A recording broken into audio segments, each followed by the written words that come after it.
The Mau eviction, and the government is set to embark on and actually has already effected the second phase of the eviction, where at least 10,000 people will be affected, and some people have started moving out as the Kenya Wildlife Service and other officers move in to effect this particular eviction of families that are within the Mau forest. And it has been met with a lot of contention. Some of the leaders are against this, and of course, you know, we're working with a 2-month ultimatum that people have been given to vacate, as leaders are telling them, some leaders are telling them to stay put. And just this afternoon, we got the word that the Environment CS Tobiko has been summoned by the Parliamentary Environment Committee to explain more and further in terms of this particular eviction, second phase of the eviction. And we have in studio the Kericho Senator Cheruyiot, and he's been vocal on this particular issue, and he'll be joined by Ledamo Lekina in a bit. Let's start, very simple note: to conserve or not to conserve, to evict or not to evict. Where do you stand? On the two issues, Mark, to conserve or not to conserve, the answer is obvious: to conserve. And I am a practical example because I come from a county whose record on conservation of the Mau is one that should be replicated across the country.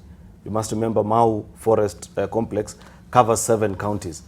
And if there's a section of the Mau that is properly conserved, it is the one that runs along the county that I represent. And I'll later be telling you how we're able to achieve that. Okay. On the second issue, to evict or not to evict, anybody living inside the Mau forest should be evicted pronto. Okay. So right now, the eviction that is being effected by the government, you are opposed to it. Yes. Why exactly? Because it's not the first time that they've said this or have actually called for this action to be taken. And it seems that you would believe that the government is evicting the wrong people. Yes, exactly. Because unlike in the past, Mark, you must remember 2 things very critical to this debate. The Mau complex has got 22 blocks. 21 of them are inside the forest, and they are gazetted public land for forest purposes. And we have been very categorical as leaders, because there are people who are living inside of that forest, that they should leave as soon as possible, and they should be evicted so that you are able to conserve the environment. But this current phase of a portion known as Masai Mau Trustland is not in the forest. Okay. And CS Tobiko wants to brutally kick out citizens of this country who have got genuine title deed. I'm sure you saw him yesterday trying to explain and say, you know, these titles are fake. But the thing that CS Tobiko forgets is that he has a counterpart in the Ministry of Lands. By a simple phone call, he should have asked for the soundness of these titles. And that minister would have told him, in the case that is in court right now, between those citizens, because those citizens have gone to court, and the case is before the Environmental and Lands Court in Nakuru. Yes. The government is now trying to cancel those titles. So there's no way that government can go to court to cancel title deeds if they were fake. Yes. If they were fake, they would have kicked out people. But the fact of the matter is that these are genuine title deeds or letters of allotment. Just like the rest of the country, everybody else has titles and lands of allotment across the country. Is your argument on the whether genuine or fake title deeds, or the area that they are actually living in, that even if they're encroaching on a water catchment area, their title deed, if it's genuine, should justify them staying? Mark, there have been 2 very major presidential task forces that have been before us. One of 1991, known as a Presidential Olentutu Commission, and the one of 2009 that was set up by President Kibaki, and then but managed from Prime Minister Raila Odinga's office. Each of those, that is part of the documents that I have brought before you, and I'll be showing you if you can beam in. One of the things that they say is that in treatment of this debate, the 21 blocks should be treated separately from this particular 1 block of Masai Mau, such that if it gets to a point where government feels that this block is too close to the forest, and by people living there, there are danger to the Masai to the Mau forest, then what CS Tobiko needs to do is to begin the process of gazetting this particular place as a forest. And there's a process. There's a laid down national land policy on how you do it.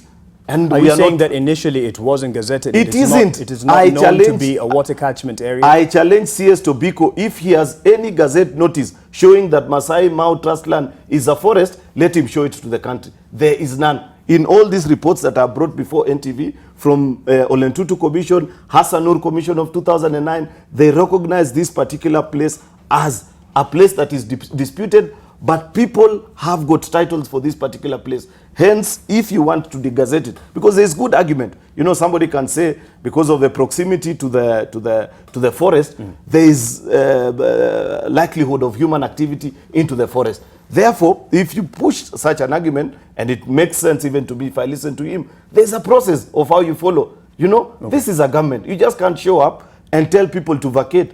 The CS they just haven't shown up. This has come up over and over again. And whenever it comes up, it's met with the same resistance with political leaders. And of course, the argument is that these people are here genuinely, and that argument that you're pushing about the genuine document that they have a right to stay there. And indeed, every Kenyan has a right to live, of course, in any part of the country, as long as they're there legally. They're not encroaching on any public land or even water catchment areas, such as this particular issue.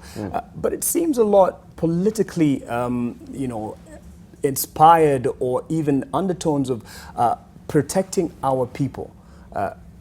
Is it a thing of a certain tribe being targeted, and that is why this is being fought? Well, I don't know about our people, but you see, I am an elected representative of the people. Part of what is my work is to speak out whenever it is my constitutional duty. You know, when I was sworn into office, I swore to protect and defend the Constitution. What the Cabinet Secretary is doing is completely illegal, and not only illegal, but criminal. Because when you show up and want to close 15 public schools, that tomorrow, as kids all over the country are reporting back to school, the kids in the Masai Mau Trustland do not have a school to report to because the Cabinet Secretary has just out of the blue showed up and given an illegal directive that nobody should go to school, then we are duty bound to speak out. And that line has been used, and indeed it is very unfortunate that children's schooling would be interrupted in this manner. But there have been questions as to how these schools have been set up. Yes, even public schools that have been funded by the government, and even the title deeds that you're talking about that have been handed to people, and they're genuine title deeds, are those who claim to have genuine title deeds. But two wrongs don't make a right. Exactly. So if the schools have been set up and they're serving children, if they're not meant to be there, they should vacate. But why would you conclude that they are not meant to be there? Yet I have told you that the title they have is from the government of Kenya. Up to this point as we speak, that place, and there is no, I challenge anybody. You know, every time when we speak, people sometimes look at us as if we are anti-conservation. I challenge any Kenyan who has a document showing that Masai Mau Trustland is a forest to please come forth and show us. I will ask those people to vacate. If this particular issue is proven, that indeed those who are here are in a forest area, water catchment area that should not, an area that should be conserved, and they should vacate. If this is proven, you support this eviction? I will 100%. I will support 100%. But the unfortunate thing is that it cannot be proven because there isn't such a basis. This is just a public, these are people going about their life just like the rest of us in every particular part of the country.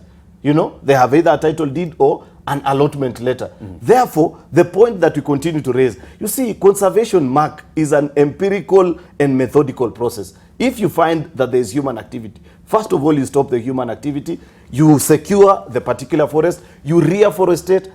Is there any evidence? Wouldn't you of securing that area in terms of eviction? Listen, so that you in can 2005, there were evictions. 2009, there were evictions. Last year, 2018, there were evictions. I challenge NTV, please send your cameras tomorrow. And they're headed there tomorrow. To those particular places and see if even a single shrub has been put up. to try and secure and build up, you know, our forest cover, because that is now the proper conservation. That is how we have been able to do it in Cheruyiot, yes, the county that I come from. If you're able to find your way there, then you will realize why some of us are saying, if you want to conserve, and we are all for conservation, yes, if you want to conserve the Mau forest, there is a way that you're supposed to carry out this particular exercise. But this spontaneous... Shouldn't it be an immediate approach to this? Yes. And of course, yes. Exactly. That's how it should be. They should have an immediate approach to it. Yes. But it seems that you're asking for more time. Like, when will we ever be ready? More time for what? I haven't asked for any time. More time to at least give these communities an opportunity. First of all, you're talking about the kids who are studying there. Let them at least finish this third term so that they can at least not have their system of education interrupted. But the immediacy of this cannot be overemphasized. That is the intervention to save the Mau forest. So what you're telling us, Mheshimiwa, is there is no form of encroachment, even with the pictures available that we all have seen from whichever media house that you'll be watching. There's no form of encroachment that is going on in the Mau forest. By the way, later on, when you are done with this, let me first correct what you have said, yes, Mark. I have not put out any argument for extension of time. The issue of extension of time doesn't arise because these people are not living in a forest. That is a point that we want the country to understand. And I have challenged the country that if there is anyone who can provide me with either a gazette notice or a title to the KFS that confirms that Masai Mau Trustland is a forest, I will be the first one to ask those people to leave. But there is nothing of a course. Neither the 2009 Hassan Nur Commission, neither the presidential Olentutu Task Force of 1991 confirms the same. Therefore, there cannot be an issue of the time.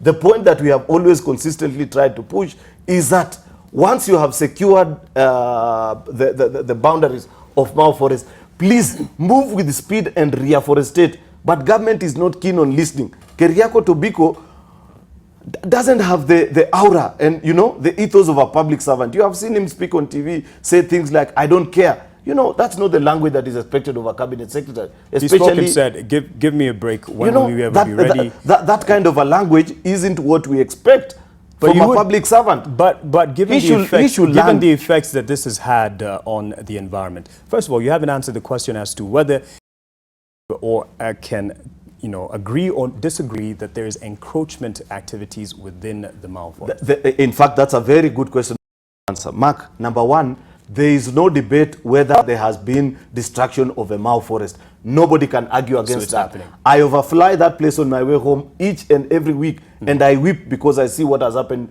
inside of the Mau. Okay. And I have been a defender saying that all these people that have encroached into the forest need to be kicked out immediately, as soon as possible. There is no day I will oppose eviction of anyone living inside of the Mau forest. That is very clear. But number two, the country has been sold a lie. That it is these people, these small people that you're seeing carrying axes and pangas that have destroyed the Mau. That's not the truth. One day, one time, who is destroying you guys need to find out the damage that is caused by the multinational sawmillers that live across the Mau. You are a leader. You say you're a leader, of course, being the leader of Cheruyiot, and the effect on the Mau would affect you directly. So you're very much interested in knowing that those who are encroaching or carrying out those activities are brought to book. And you're talking about some people, the big people, not these ones who are carrying the djembes and the pangas. So who is encroaching there?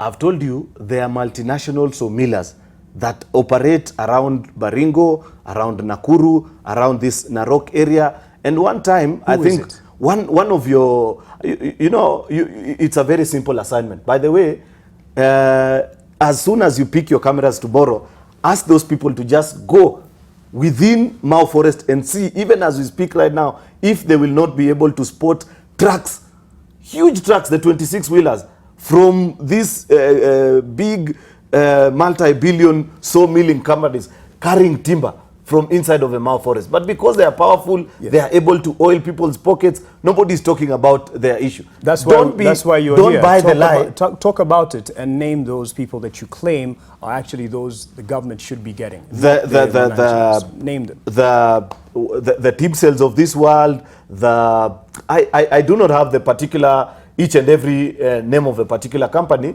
but these are things that you watch and observe in each and a particular day. You know, some of them have become smart enough to the point that they no longer use company branded lorries, but you can see huge trucks of lorries that are carrying out timber from Mau Forest. And the question you ask, who is protecting these guys? That's a question that I would wish CS Tobiko will be able to answer, because he has the resources to be able to establish this. I do not have. Okay.